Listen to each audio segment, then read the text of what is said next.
Hello guys, स्वागत है आपका अपने यूट्यूब चैनल स्टडी विद अमन कुल में। आज हम लाए हैं क्लास 9 के बच्चों के लिए आपका जो चैप्टर नंबर 10 ग्रेविटेशन, उसके हम सब्जेक्टिव क्वेश्चन यानी मोस्ट इंपॉर्टेंट क्वेश्चंस करेंगे। तो यहाँ पे सबसे पहले 1 मार्क के, फिर 2 मार्क के, फिर 3 मार्क के, फिर 5 मार्क्स के क्वेश्चंस का हम करेंगे। बट हम वो क्वेश्चंस जो करेंगे वो इंपॉर्टेंट क्वेश्चंस करेंगे, सारे क्वेश्चन नहीं करेंगे। सारे क्वेश्चन आप पढ़ ज़रूर लेंगे, वीडियो को पॉज करके या स्क्रीनशॉट लेके आप पढ़ लेना, बट हम मोस्ट इंपॉर्टेंट क्वेश्चन ही करेंगे। तो सबसे पहले फर्स्ट कर लेते हैं, वो यूनिवर्सल लॉ ऑफ ग्रेविटेशन किसने फॉर्मुलेट करा था? इसाक न्यूटन ने। अब which force cause the things to the wall towards the earth? तो due to gravity, force due to gravity हमारा फॉल के लिए होता है। थर्ड जो कि इम्पॉर्टेंट क्वेश्चन है, पर ये भी आपका एक इम्पॉर्टेंट क्वेश्चन है, जिसने ग्रेविटेशनल कांस्टेंट की वैल्यू किसने निकाली थी? हेनरी कैवेंडिश ने। What is the unit of, तो ग्रेविटेशनल कांस्टेंट की यूनिट क्या है? यहाँ पे मान पूरा नहीं पूछा, यूनिट पूछी है, तो nm² kg²। फिर ग्रेविटी हमारी ग्रेविटेशन से कैसे डिफरेंट है? तो ग्रेविटी फोर्स ऑफ अट्रैक्शन है दो बॉडीज़ का, पर ग्रेविटेशन फोर्स ऑफ अट्रैक्शन है, बट जो ग्रेविटी है वो attraction between any body and the earth है। फिर 6th question, what is the value of G dependent on the medium present between the two bodies? तो medium पे वो depend नहीं होती। फिर 7th क्वेश्चन आप पढ़ लेंगे। 8th जो कि इम्पॉर्टेंट क्वेश्चन है, आपको इस रीज़न स्टेटमेंट के लिए रीज़न बताना है। The value of G is greater at the poles than at the equator. तो पोल्स में जो रेडियस है अर्थ की वो लेस होती है इक्वेटर से।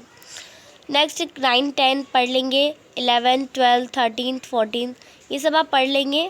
15, 16, 17, 18 सारे आपके पढ़े हुए क्वेश्चंस हैं, बस आपको एक बार रीड आउट कर लेना है। फिर क्वेश्चन जो कि 2 मार्क्स का क्वेश्चन है, इंपॉर्टेंट क्वेश्चन है, आपको पोजीशन बतानी है अर्थ की जहाँ पे वैल्यू ऑफ जी मैक्सिमम हो और मिनिमम हो। तो अर्थ की वैल्यू मैक्सिमम पोल्स पे होती है, मिनिमम इक्वेटर पे होती है। पोल्स पे रेडियस लेस होती है, सो द वैल्यू जी मोर होती है। इक्वेटर पे रेडियस अर्थ की मोर होती है, तो वैल्यू ऑफ जी लेस होती है। सेकेंड क्वेश्चन आप पढ़ लेंगे, थर्ड भी पढ़ लेंगे इसमें। फोर्थ एक इंपॉर्टेंट क्वेश्चन है, एक ऑब्जेक्ट जो कि 180 मीटर हाइट से नीचे गिराई जाती है। How long does it have to reach the ground? तो कितना टाइम लगेगा उसे ग्राउंड में पहुंचने में? आपको जी को 10 मीटर पर सेकेंड लेना है। हाइट 180 है, टाइम नहीं पता, जी पता है, और इनिशियल वेलोसिटी भी नहीं पता। फॉर्मूला लगाएंगे एच निकालने के लिए, ut + 1/2 GT²। एच हमारी आ जाएगी, एच फिर हम लिख देंगे 180 = 1/2 × 10 × t²। तो t² हमारा 36, यानी t हमारा टाइम 6 सेकंड में वो 180 मीटर से गिर जाती है। 5th क्वेश्चन आप पढ़ लेंगे, 6th भी पढ़ लेंगे।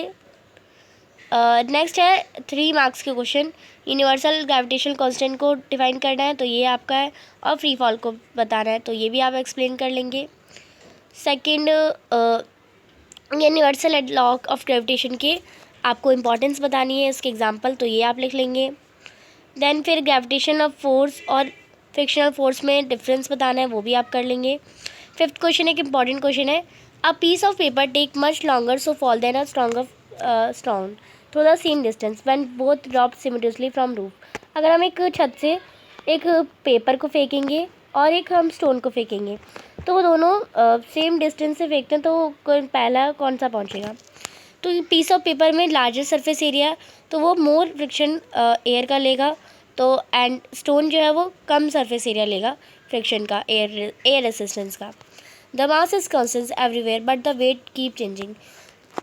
रीज़न बता रहे हैं, जो मास है हमेशा कांस्टेंट रहता है, पर वेट चेंज होता रहता है, क्योंकि acceleration due to gravity vary करती है प्लेस टू प्लेस।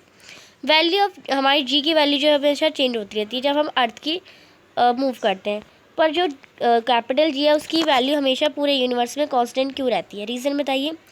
तो जो जी की वैल्यू है वो latitude of the place and mass of the earth पे डिपेंड रहती है, पर जो कैपिटल जी की वैल्यू है वो यूनिवर्सली कांस्टेंट है, उसकी वैल्यू हमेशा हर प्लेस पे सेम रहती है। फिर ये 6 क्वेश्चन है आपका, एंड आप इसे कर लेंगे। 7th में यूनिवर्सल लॉ ऑफ ग्रेविटेशन को ही स्टेट करना है और 2 बॉडीज़ बतानी है। नेक्स्ट है 8th क्वेश्चन, जो कि एक इंपॉर्टेंट क्वेश्चन है, what happens to the magnitude of the force of gravitation between 2 object? Mass of 1 object is triple. तो अगर मास 2 ऑब्जेक्ट का ट्रिपल हो जाएगा यूनिवर्सल एडल ग्रेविटेशन लॉ का फॉर्मूला, तो अगर मास हम ट्रिपल कर दें तो मास को ट्रिपल कर देंगे तो फॉर्मूला कुछ ऐसे बैठेगा, फोर्स भी ट्रिपल हो जाएगा हमारा। फिर distance between the object is double, अगर डिस्टेंस ऑब्जेक्ट का डबल कर दें तो हमारा force will reduce 1/4, distance double हो जाएगा तो जो फोर्स रहेगा 1/4 हो जाएगा उसकी प्रीवियस वैल्यू से।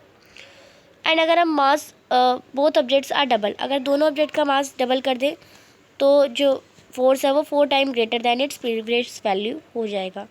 9th आप पढ़ लेंगे एक्सेलरेशन ड्यू टू ग्रेविटी क्या होता है, आपको एक्सप्रेशन डिवाइड करनी है तो ये आप कर लेंगे।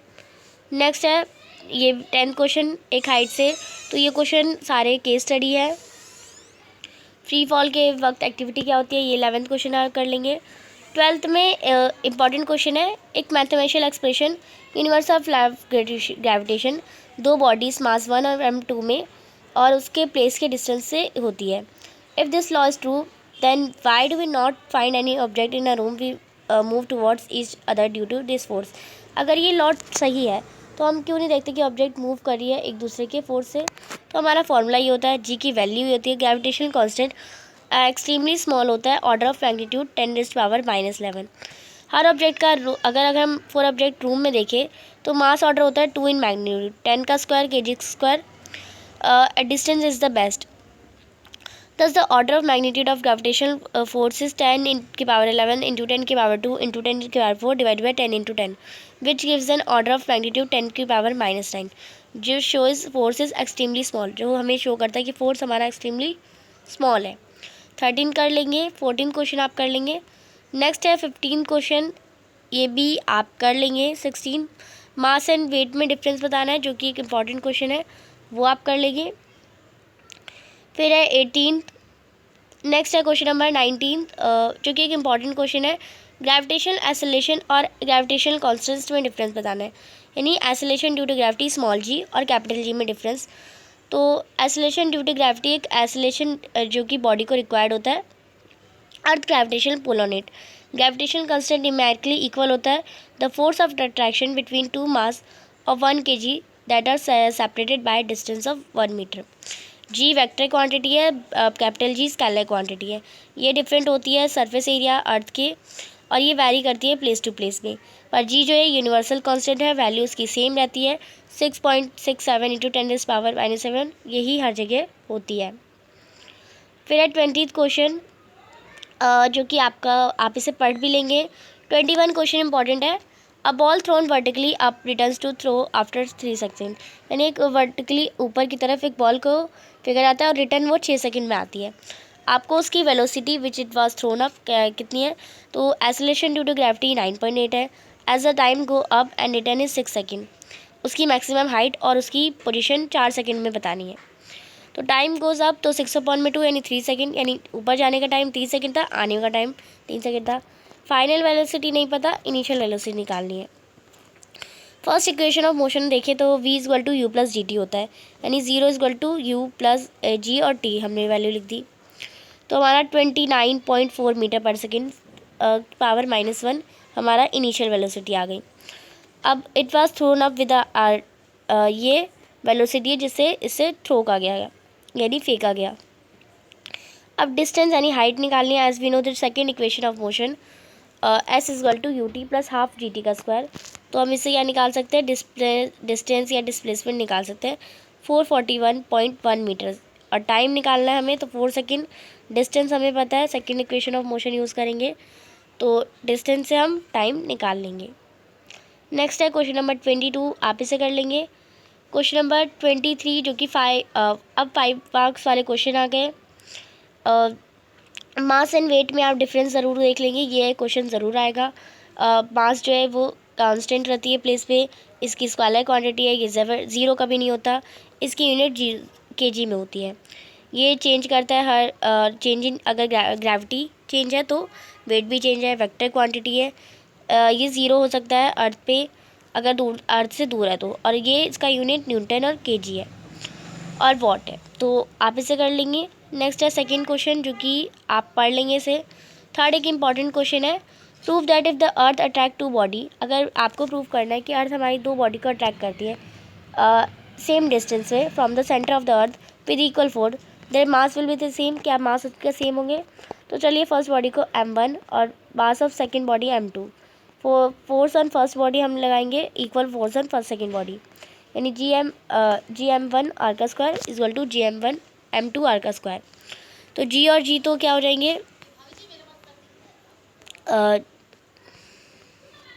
एन और एम कैंसिल हो जाएंगे। अब आपको पता है m1 का m1 r का स्क्वायर है, यानी g और g कैंसिल हो जाएंगे, m और m कैंसिल हो जाएंगे और r कैंसिल हो जाएंगे। तो क्या बचेगा, m1 और m2 बचेगा।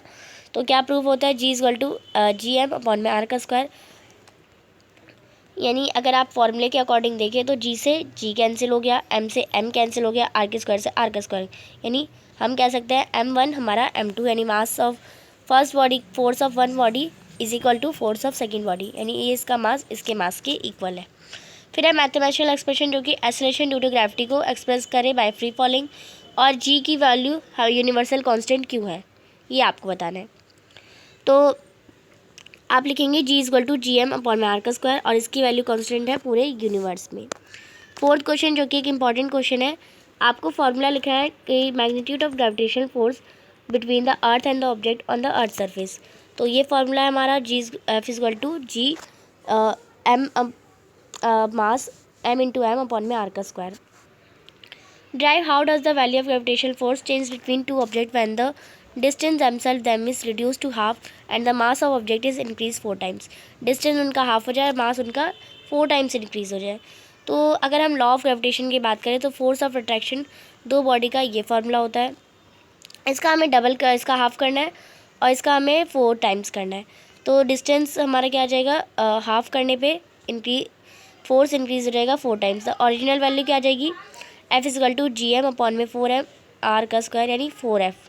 सो the as the mass of any object is increase 4 time force is also increase 4 times. यानी अगर हम मास 4 टाइम इंक्रीज करते हैं तो फोर्स भी हमारा 4 टाइम्स इंक्रीज हो जाएगा।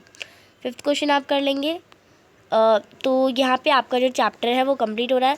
जो क्वेश्चंस मैंने आपको नहीं करवाया आपको उन्हें पढ़ना है, उनके ऐसा ज़रूर ले लेना है, एक बार जस्ट पढ़ लेना है और जो इंपॉर्टेंट क्वेश्चन मैंने आपको बताए और पढ़वाए और करवाए उनकी आपको अच्छे से उन्हें रट्टा मार लेना, अच्छे से पढ़ लेना, अच्छे से सॉल्व करके ज़रूर देखना है। तो चैनल को अभी तक सब्सक्राइब नहीं किया है तो प्लीज़ चैनल को सब्सक्राइब ज़रूर करें, ज़्यादा से ज़्यादा दोस्तों के साथ शेयर करें। Thanks for watching you, bye bye guys.